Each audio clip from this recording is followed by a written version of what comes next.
और पुतिन का महायुद्ध वाला प्लान लीक हो गया है। अमेरिका की रिपोर्ट की माने तो पुतिन मिस्र से 40,000 मिसाइल लाने वाले थे। और अगर ये मिसाइल पुतिन को मिल जाए तो आप समझ सकते हैं कि क्या हालात बन जाएंगे। यूक्रेन और फिनलैंड का क्या होने वाला है। वहीं इस रिपोर्ट के सामने आने के बाद अमेरिका में हड़कंप मचा है, क्योंकि अमेरिका मिस्र को अपना दोस्त मानता था।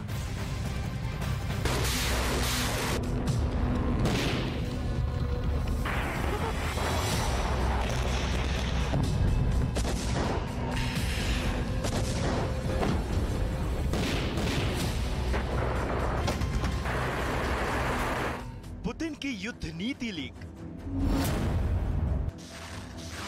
अमेरिका को मिली खुफिया रिपोर्ट।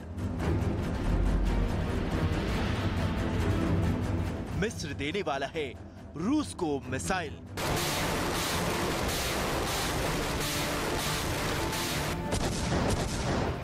यूक्रेन पर 5,000 से ज्यादा मिसाइलों से हमला करने के बावजूद यूक्रेन हारा नहीं है, क्योंकि उसके पीछे अमेरिका खड़ा है। इसके साथ ही नाटो भी यूक्रेन की मदद कर रहा है। लेकिन रूस, जो अब तक अकेला लड़ रहा था, उसे मिस्र का साथ मिलने वाला है। ऐसा दावा पश्चिमी मीडिया ने एक लीक हुए दस्तावेज के हवाले से किया है। बताया गया कि रूस को मिस्र 40,000 मिसाइल देने वाला है, और अगर ऐसा हुआ तो यकीन मानिए यूक्रेन बारूद के ढेर पर होगा। पश्चिमी मीडिया का दावा है कि मिस्र के राष्ट्रपति अब्देल फतेह अल ने फरवरी में 40,000 मिसाइल बनाने के निर्देश दिए थे, और इन मिसाइलों को नाटो से छिपाकर रूस भेजना था, ताकि वो यूक्रेन को खंडहर में तब्दील कर सके।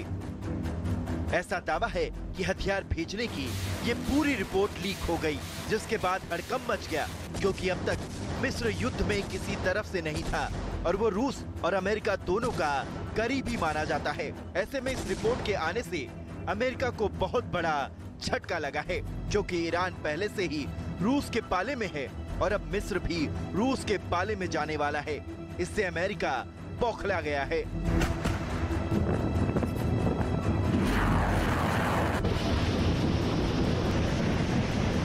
क्योंकि ईरान ने पहले ही रूस को अपने कई हथियार दिए हैं।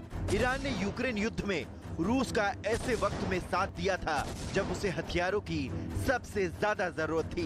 पश्चिमी मीडिया के मुताबिक जंग के कुछ महीने बीतने के बाद ही रूस मिसाइलों की कमी से जूझने लगा था, और यूक्रेन के शहरों पर उसके हवाई हमले में कमी आने लगी थी। लेकिन तभी ईरान उसकी मदद के लिए खड़ा हुआ, और उसने अपने खतरनाक शाहिद 136 ड्रोन रूस भेज दिए, जिसके बाद रूस ने शाहिद 136 ड्रोन का जंग में ऐसा इस्तेमाल किया कि यूक्रेन के कई शहर करा उठे।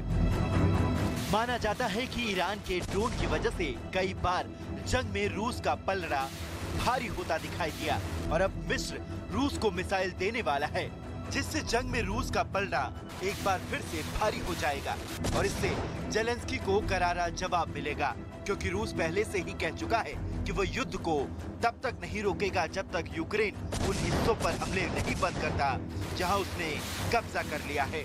मतलब अब जेलेंस्की के सामने दोहरी चुनौती खड़ी हो गई है। एक तरफ तो रूस के घातक हमले झेल रहा है, दूसरी तरफ रूस के दोस्तों की संख्या बढ़ती जा रही है।